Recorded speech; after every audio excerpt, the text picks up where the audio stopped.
Good morning. I'm Jan Rhoades. Welcome to Seniors for Peace. The World Food Program was awarded the 2020 Nobel Peace Prize as the fight against world hunger grows increasingly urgent with armed conflicts, climate change, and a coronavirus pandemic.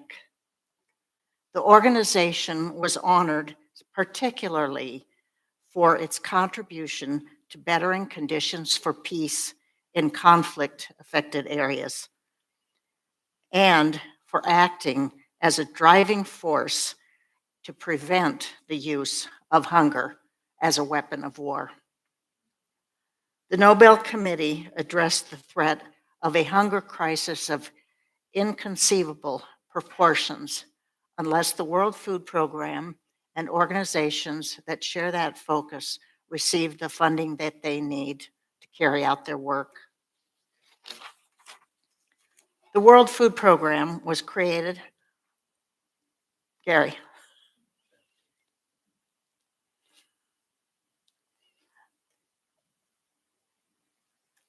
We're ready for the next image.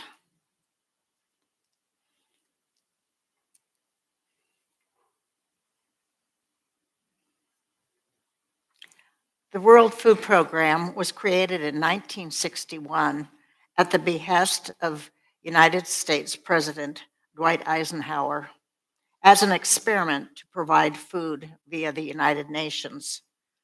It was long forgotten during the 1990s and early 2000s as famine and hunger largely disappeared from news headlines. As the prices for staples like wheat and rice jumped to record high, dozens of countries from Haiti to Senegal suffered food riots, triggering political unrest and prompting rich countries to worry about the impact of hunger. The World Food Program threw itself behind the issue, almost running out of money at one point as it worked to help countries dealing with rising food costs.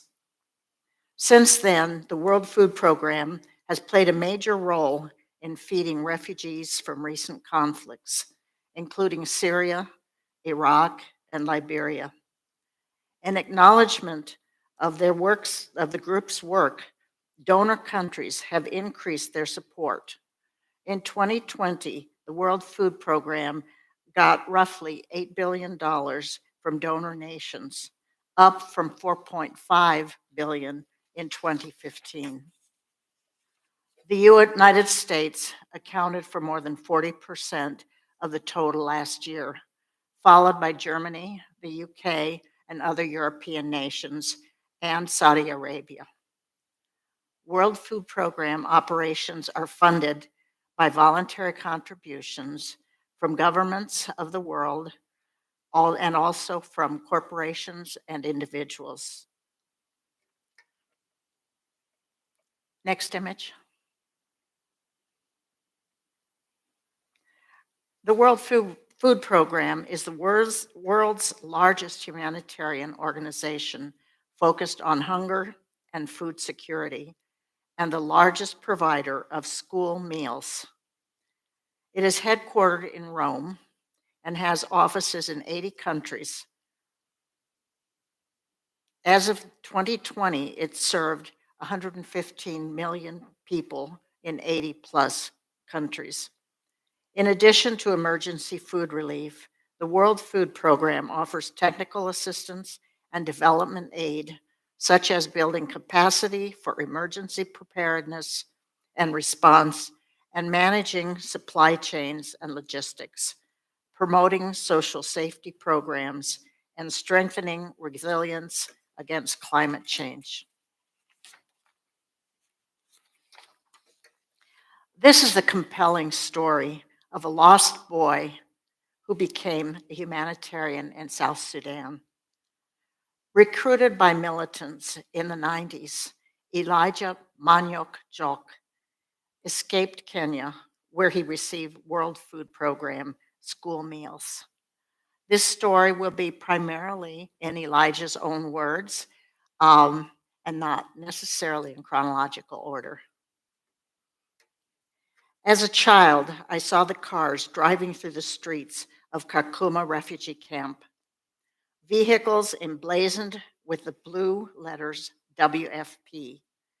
I remember me and my friends running around these cars asking for bottles of water. Back then, we didn't see those bottles very often, so they were very precious to us. Those cars gave us hope that something good was coming to our way, and that one day we too would be driving one of those cars. That was the only hope a refugee child could have at that time. In the early 1990s, the Second Sudanese Civil War stormed the southern regions of the country, bringing terror and massacres. Elijah left Bor, seeking refuge in the bushes of eastern Equatorial State, starting a journey that landed him in the very sorts of cars he once chased. Elijah's words again. I spent 3 years within the war zones and bushes of southern Sudan, wandering before joining the rest of the unaccompanied miners who later became known as the Lost Boys of Sudan. Elijah and another 20,000 children from the rural region of what was then southern Sudan were displaced or orphaned during the war. The Lost Boys embarked on perilous journeys to the nearest refugee camps in Ethiopia and Kenya, where thousands had been sheltered for a number of years. Struggling to survive, they became easy targets for the armed groups. Many, including Elijah, were recruited as child soldiers. In 1994, at the age of 7, Elijah managed to escape and crossed the border to Kenya. After days of walking, he arrived at Kakuma refugee camp. Elijah's words, at first they divided us into groups. I shared a shelter with other boys I never met before. Then with time, I found relatives and family friends and moved in with them. Sometimes it was hard to live with just the food ration each of us received from WFP. It became easier with time when we joined efforts and shared the rations as a family. Many of the children arriving at the camp presented signs of malnutrition. School meals, however, provided a vital source of sustenance. They saved us from malnutrition and changed our lives. When there were ration cuts, the school was completely empty. Kids cannot stay in school until 6 p.m. without eating and go back home on an empty stomach. In early 2000, the project to resettle the Lost Boys of Sudan brought new hope in the camp. Some 3,000 children made it to the United States. Elijah, I was excited about the idea of going to the United States. I was ready to start a new life and continue my studies. But then came 9/11. Everything changed. The program was completely shut down, as well as my hope. The camp remained my home for the following 7 years. The Civil War finally ended in 2005 with the signing of the Comprehensive Peace Agreement. Elijah requested to be resettled in South Sudan.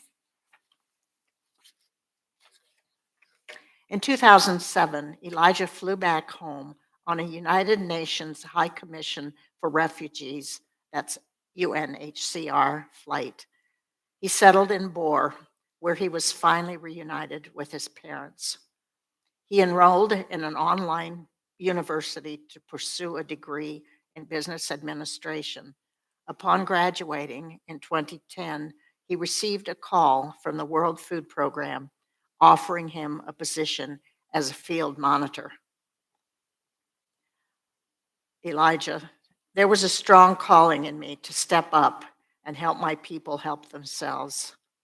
I was a product of humanitarian efforts myself, after 13 years of being a refugee, totally relying on humanitarian existence for my food, water, shelter, protection, and education, all basics of life. I was therefore indebted to humanity and saw this as an opportunity to give back. And there I was from the other side of the bulletproof window of a WFP car, looking at kids running along as my country was screaming out loud for independence. This is the story of my displacement and loss of home and family.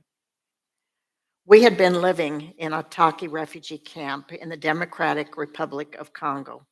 My family fled from the Sudanese county of Maradi when I was only 4 years old because of war. I can remember very little of that journey. I remember my parents struggling to carry luggage and the children.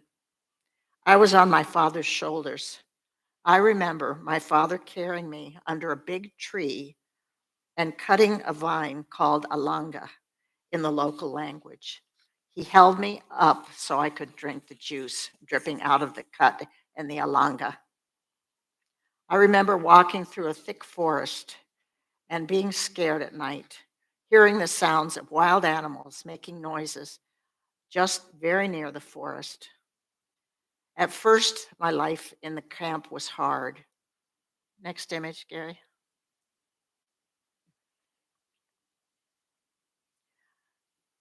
My mother had to grind maize on a stone for us to have a meal every day.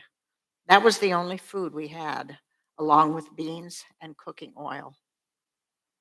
At first, there was no school for us children, but after some time, they opened. I caught a serious sickness that almost killed me. My mother took me to a native doctor who cut my body with a razor blade. The treatment worked, and I got better.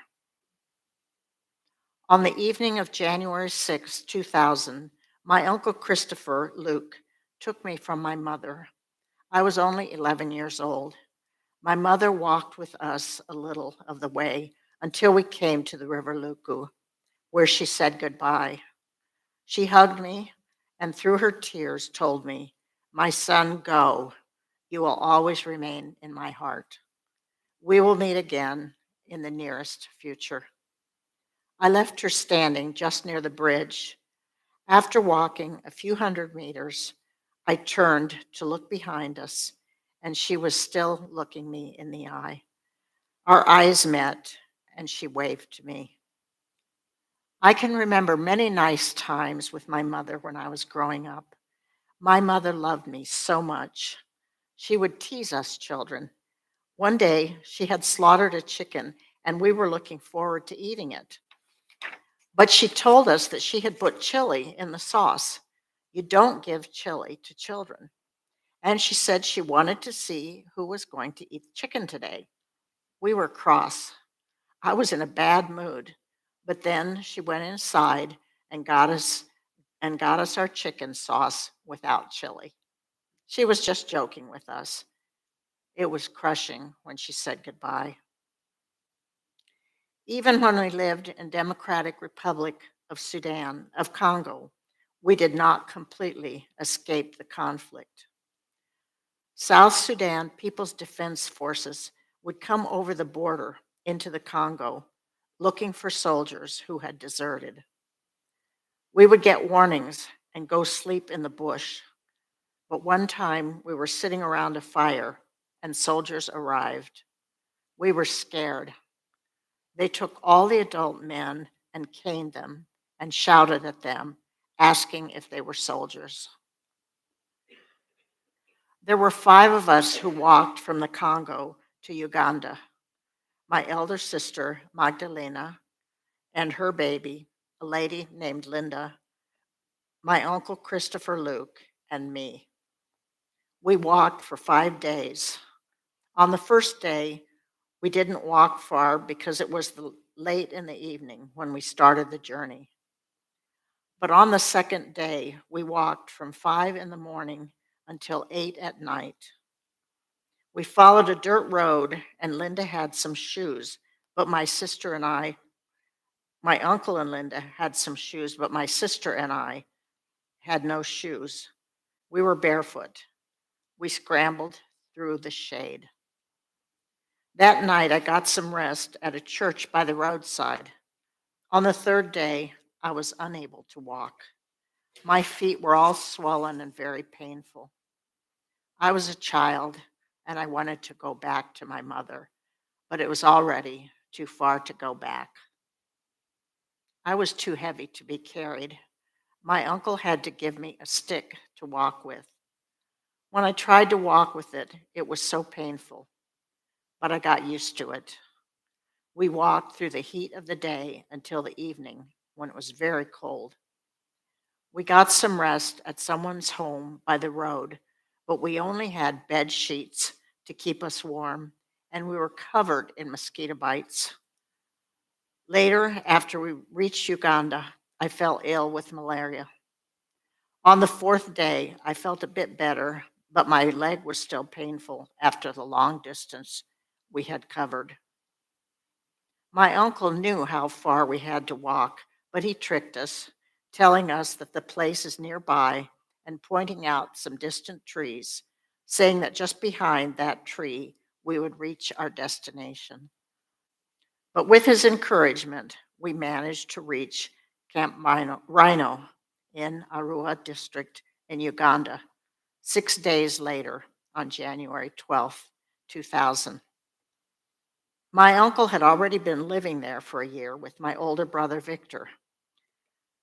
I met with my brother again at my uncle's home in Rhino Camp. I was very happy to greet Victor again. We spent 1 month resting, and then we walked for a day to reach the UNHCR base office in Arua town.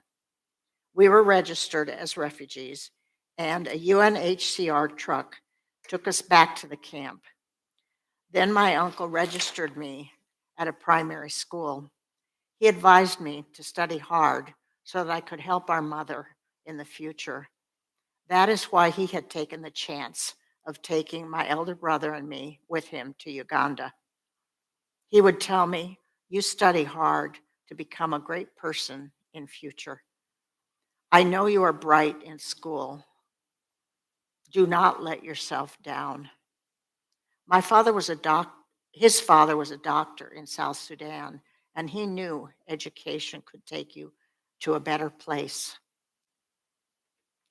In Rhino Camp, we lived in mud brick house thatched with grass that my uncle had built. Our home was very basic. The UNHCR gave us cups and plates and a battered black saucepan. We had papyrus mats to sleep on and blankets to cover us. The World Food Program gave us basic foodstuffs like maize, sorghum, and millet, cooking oil, and salt. We planted beans and white peas, and my brother and I gardened together after school and at the weekends, planting and hoeing. In the market, we bought nginze, small silver fish, which were sold in heaps. These tasted good smashed and mixed with dry okra and pumpkin. The main differences were that in Congo, the land was fertile. A little garden produced a lot of food, and the food was better. By the time I left, most people were self sufficient and did not need food from aid agencies. But in Uganda, it was different. Here, the land was not fertile, and people depended on food aid from the World Food Program. But here, schools were much better. I was in grade 2 of primary school, and my brother, who was already 14 years old, was in grade 3. I had missed my brother, and it was good to meet him again. And my uncle looked after us. He did casual labor for the Ugandan community and around the base camp and earned enough money to buy us some soap and a little extra food and our school uniforms. 8 months later, a letter came from the Democratic Republic of Congo to say our mother was seriously ill. My elder sister decided to go back to the Congo to take care of her. Some of my uncles from Sudan came.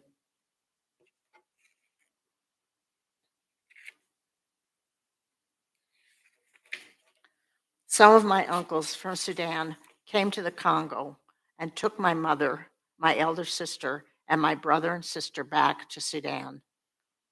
At the end of August, as I came back from school, very hungry and ready for something to eat, my uncle called me to him and read me a letter telling me that my mother had died in Sudan. I felt very sorry and sad with deep sorrow. I screamed and rolled on the ground. All the neighbors ran to see what had happened to me. When they realized I had lost my mother, they joined me in crying. The neighbors helped to hold a funeral and held prayers. After 3 days, I started a new life of suffering, but that is another story. One day, Uncle Christopher said he wanted to go to Juba in search of money to pay our school fees. Peace in 2005 meant it was possible to go back to South Sudan. Most refugees had not yet been officially repatriated, but many went back to look for work as there were many opportunities in the new country. We all agreed. I began working for the World Food Program and was working with them when South Sudan got its independence in 2010. I have wonderful memories. I was at the border with Sudan when we received the news. It was a mix of joy, shock, and disbelief. We celebrated all night, and I was the star of the party, being the only one carrying a South Sudan flag. On my way back, I asked myself, what is happening with our state house? Next image. What is happening with our state house? I couldn't find an answer. I was stopped and told to take another way. Then I realized there must be something serious happening. I decided to make my way home, and on my way home, I met more soldiers loaded in trucks, rushing at high speed toward us. The soldiers wearing plain green uniforms were for the first vice president, and the others were for Salva Kiir, the president of South Sudan. Before I reached home, I heard very heavy gunfire behind me. It was the soldiers I had seen.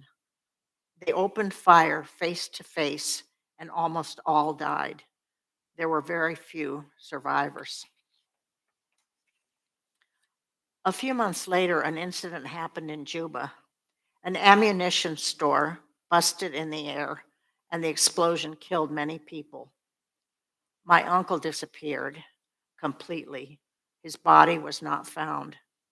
I received the news in class from a student who arrived at the school late one morning. I went home feeling hopeless and cried all day. I asked myself, what is going on with our family? Both our father and our mother are gone, and now our uncle. What is the matter with our family? I just kept asking myself such questions all day, but I got no answer. It took 2 weeks, but our friends and neighbors contributed, and we organized a funeral for my uncle. Then I began a new chapter in my life. I went to work for Smile Again, a national NGO focusing on food security, livelihoods, gender education, and nutrition. When I joined as the new CEO of Smile Again, the organization had only one office, 7 staff, and 1 computer, and the first project was funded by World Food Program for 19,000 US dollars. Now we have 9 offices, around 600 staff members, and a yearly budget of between 9 million and 11 million US dollars. When I met World Food Program Chief Executive David Beasley in Rome, I told him that in my life, I have been dealing with World Food Program in almost all ways. I've been a beneficiary, I have been a staff member, and now I am a partner. I am just missing becoming a donor. We will see about that. I remember the struggles to reach the ones in need in 2014. There was no access to no roads and a high risk of being ambushed. That is when World Food Program started dropping food from the sky. I've been very vocal about the need for airdrops as a last resort for World Food Program, as they cost 7 times more than delivering by road. The ongoing needs to fight world hunger are threatened by violence, war, and climate disasters. The Fort Wayne Journal-Gazette recently published an article about the World Food Program in South Sudan. More people will face hunger this year because of the worst floods in 60 years, as well as conflict and the sluggish implementation of peace agreement that was denied much of the country basic services. The World Food Program reports that food insecurity is at horrific levels. It was also recently reported that in January, the World Food Program suspended operations in northern Sudan when hundreds of uniformed men stormed 3 warehouses, meaning that 2 million people will not receive aid.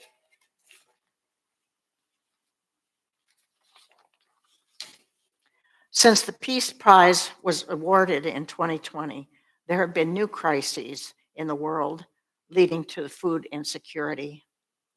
With the US withdrawal from Afghanistan, the crisis is both one of hunger and poverty, but also of difficulty getting food and other humanitarian aid to the people. With the Russian war on Sudan, the world food supply is also being threatened. We got the Russian war not on Sudan, we got the Russian war on Ukraine. The world food supply is also being threatened. Ukraine is one of Europe's primary producers of grain. In a recent PBS interview, David Beasley, the executive director of the World Food Program, reported that 50% of the World Food Program grain comes from Ukraine. With millions of Ukrainians fleeing the country and millions internally displaced within the country, most of the men involved in the war, the planting season is disrupted. The Russians are blocking entry of humanitarian aid while Ukrainian citizens are hiding in basements and bombed out cities without food, water, and power. While the world watches Ukraine, the suffering in Ukraine, desperate needs for food continue in many other parts of the world. Due to climate change, the easternmost part of Africa has experienced 3 failed rainy seasons, and predictions indicate that a 4th consecutive drought is imminent. Water is depleted, crops have failed, livestock have perished, living without food, water, and a source of income. Women, particularly girls, are bearing the brunt of this crisis. With nothing to eat or sell in exchange for food, people are resorting to desperate measures, such as fleeing their homes or giving their daughters in marriage for a dowry payment to feed the family at home. In Somalia alone, 2.9 million people have been displaced. And in the coming months, 1.4 million more will likely be forced to leave their homes, searching for food and shelter. It was reported last year that Tesla donated $9 billion to world hunger. Very desperately needed financing for programs like the World Food Program. However, we can't forget that this is a write-off from US taxes for the Tesla Corporation. Do you have questions?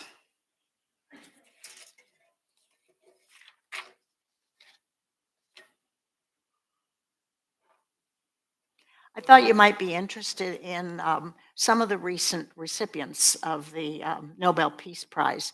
The 2017 Nobel Peace Prize was awarded to ICANN, the International Campaign Against Nuclear Weapons. And that is a program that the Seniors for Peace presented in 2017. In 2019, a woman from the Philippines was awarded the Peace Prize for her efforts in organizing against the government of Duterte, a violent dictator in the Philippines. In 2021, the Nobel Peace Prize went to an organization that is working toward peace agreements and negotiations between Ethiopia and Eritrea.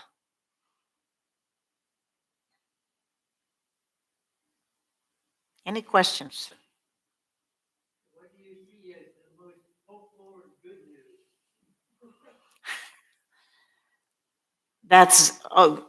The question is, what do I see as the most hopeful and good news? The fact that the world is watching, which during the time when the World Food Program was not active in the late 90s and the early 2000s, the world wasn't watching. That does not mean that there was not hunger. The world is watching. Programs like the World Food Program are getting the kind of donations they need to provide services. The World Food Program primarily, well, there are a number of areas where the World Food Program is very active. Most nations in Africa are receiving aid from the World Food Program.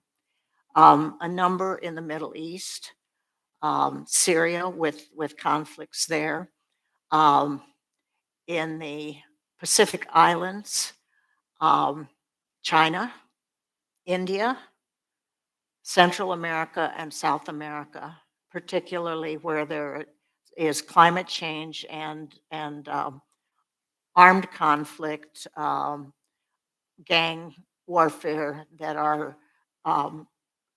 causing people to leave their homes.